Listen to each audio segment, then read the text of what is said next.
నిజామాబాద్ జిల్లాలో ఏదైతే వీర హనుమాన్ విజయయాత్ర అయితే దిగ్విజయంగా పూర్తయిందని చెప్పుకోవాలా. సో ఇందులో భాగంగానే హిందూ బంధువులందరూ వచ్చారు. ఇవాళ ఇందూర్ గడ్డ కాషాయమయం అయిపోయిందని చెప్పుకోవాలా. సో ప్రతి ఒక్కరు ఇవాళ సంతోషంగా వ్యక్తం చేస్తూ ఉన్న పరిస్థితి ఉంది. అందరూ ఒక దాటికి వచ్చి మనమంతా ఒకటే అన్నట్టుగా ఇవాళ ఇందూరు నగరంతో పాటు ఇందూరు జిల్లా వ్యాప్తంగా ఈ యొక్క హనుమాన్ జన్మదినోత్సవ కార్యక్రమంలో భాగంగా అన్ని దగ్గరలల్లా భక్తి శ్రద్ధలతోటి పూజా కార్యక్రమాలతో పాటు అన్నదాన కార్యక్రమాలు కూడా జరుగుతూ ఉన్నాయి. అదేవిధంగా ప్రతి గ్రామంలో ఎక్కడ హనుమాన్ మందిరం ఉంటే అక్కడ మరి ఈ యొక్క హనుమాన్ విజయోత్సవ జన్మోత్సవ ర్యాలీలు కూడా జరుగుతూ ఉన్నాయి.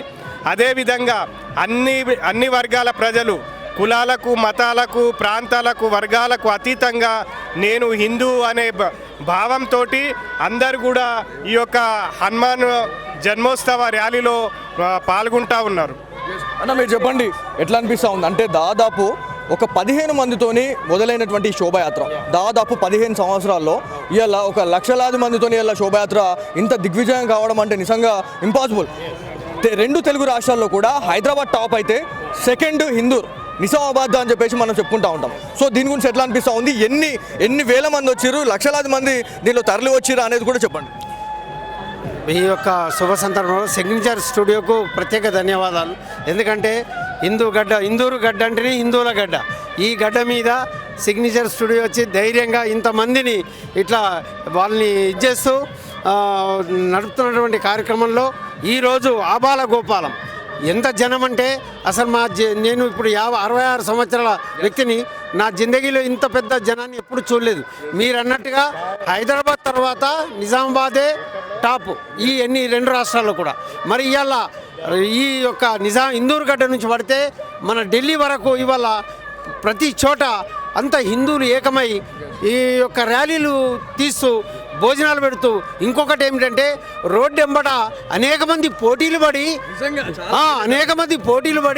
ఈ యొక్క పండ్లు పంచడము, మజ్జిగ పంచడము, అది కనివిని ఎరగని రీతిలో ఈ సంవత్సరం ఎక్కువైంది. మార్పు మొదలైంది అని నేను అనుకుంటున్నాను. మార్పు మొదలైంది, 100% మార్పు మొదలైంది. There is no change. Immediate Hindu sir వాళ్ళు యూనిటీ వచ్చేసింది. ఎవరు కూడా ఇక విడదీయలేరు. ప్రతి ఏటా చూసుకుంటే ఈ యూనిటీ అనేది పెరుగుతూ వస్తుంది. దీని విషయంలో కూడా చాలా మంది భయపడతా ఉన్నారు. ఒకటేంటంటే ఇంతకుముందు ఈ ఏరియాలో మేము నడవాలంటేనే కష్టం ఉండే.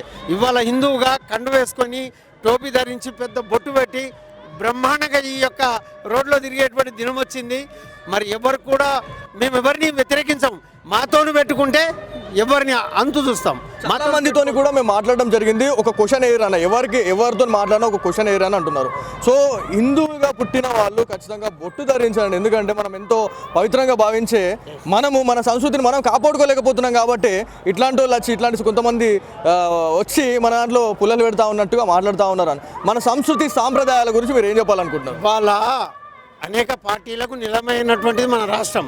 అయినప్పటికీ కొంతమంది తప్పలేక వేరే వాళ్ళను హిందువులై ఉండి కూడా వాళ్ళు వేరే పార్టీ లాభం కోసము ఇవాళ అనేక వేషాలు వేస్తున్నారు. కానీ మనసులో వాళ్ళకు కూడా ఉంది, ఈ ఆజ్ఞతో మిల్కే ఆయంగే, హిందువులంతా ఒకటవుతున్నారు కాబట్టి అందరికి అర్థమైపోతుంది.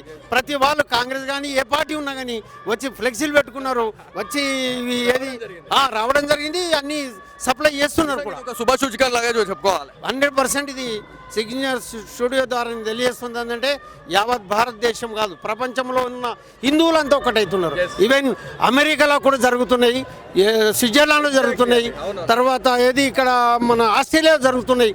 అన్ని చోట్ల శ్రీరామనవమి ఈ హనుమాన్ జయంతి శ్రీరామనవమి బ్రహ్మాండంగా ఎక్కడ ప్రపంచం అంతా జరుగుతున్నది. ఒక విషయం ఏంటంటే లా అండ్ ఆర్డర్ పోలీసులతో పాటు ట్రాఫిక్ పోలీసులు ప్రతి ఒక్క డిపార్ట్మెంట్ అనేది ఇలా ఉన్నది. ఎట్లా అనిపించింది? అంటే ఎట్లా ఉన్నాయి ఫెసిలిటీస్, ఎట్లా ఉన్నాయి? I never forget that is their services. ఎందుకంటే ఏ పోలీస్ అక్కడ వస్తుంటే వాళ్ళు వాళ్ళ యొక్క స్థాయిని వదిలి అన్నా అని హత్తుకుంటున్నారు. నిజంగా ట్రాఫిక్ సిఐ ఇప్పటిదాకా నాతో మాట్లాడుతూ ఇక అంతా మనదే ఉన్నది అని అంటే నాకు ఆనందం అనిపించింది. ఇప్పుడు ఉన్నటువంటి చాలామంది కలిశారు పోలీస్ డిపార్ట్మెంట్గా. వాళ్ళైతే 100% ఇలా బొట్టు పెట్టకపోతుండ్రి, ఇవాళ గర్వంగా పొడుగు బొట్టు పెట్టి నిలబడరు. మేము ఇలా హత్తుకున్నాం. ప్రతి చోట నాట్ ఓన్లీ వన్ డిపార్ట్మెంట్, పోలీసే కాదు మొత్తం టోటల్ ఏ డిపార్ట్మెంట్ అయినా ఇవాళ ఖచ్చితంగా మార్పు వచ్చింది. ఈ మార్పును మనం ఇంకా ఈ సంవత్సరం ఇంత అయితే వచ్చే సంవత్సరం ఇంకా డబుల్ అవుతుంది. మన దేశమంతా హిందుత్వ అనేటువంటి పరిస్థితికి వస్తుంది. Yes. ఈ దేశంలో ఎప్పుడైతే నరేంద్ర మోడీ రావడం జరిగిందో ఆ రోజు నుంచే హిందువులు బలపడడం జరిగింది. ఫస్ట్ పాయింట్ ఆయన ఎట్లయితే హిందువుల కోసం బతుకుతున్నాడు, మన హిందువులు కూడా భారతదేశంలో ఆయన కోసమే బతకాల అనే పరిస్థితి తేవాలా. అయితేనే మన గుళ్ళు కానీ బళ్ళు కానీ ఏవైనా కానీ హిందువులు బతుకుతారు. ఇంకోటి నరేంద్ర మోడీ పీరియడ్ అయిపోయినాక ఆదిత్య యోగినాథ్ లాంటి వాళ్ళు సీఎంగా కాదు పీఎంగా కావాలి దేశం బాగుపడాలంటే. అప్పుడైతే మన హిందుత్వం అనేది ఏంది, మన గుళ్ళు ఎక్కడున్నాయి, గుళ్ళు లోపల ఉన్నాయా బయట ఉన్నాయి, మొత్తం టోటల్ గుళ్ళు బయటకు వస్తాయి, బళ్ళు బయటకు వస్తాయి, హిందువులు బాగుపడతారు. ప్రతి ఒక్క హిందువు బొట్టు ధరించాలా, మై హిందూ అని బయటకు ఉండాలా. హిందువులుగా మనం హిందువులుగా బతకాలంటే భారతదేశంలో